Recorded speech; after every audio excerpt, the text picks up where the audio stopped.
In today's video, I'll show you how to download Reels on Instagram without using third-party apps.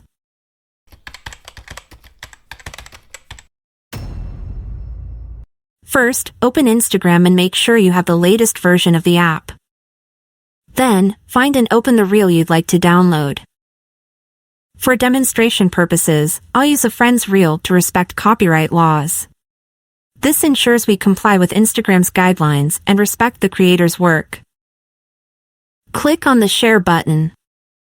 A new pop-up window with several options will appear. Scroll all the way to the right at the bottom of the available options.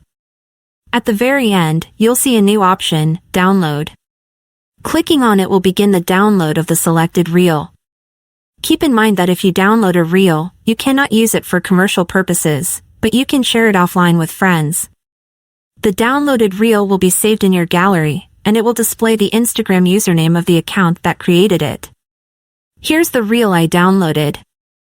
As you can see, it includes the Instagram username of the original creator for proper attribution. Always remember to credit the creator if you share the reel offline with friends.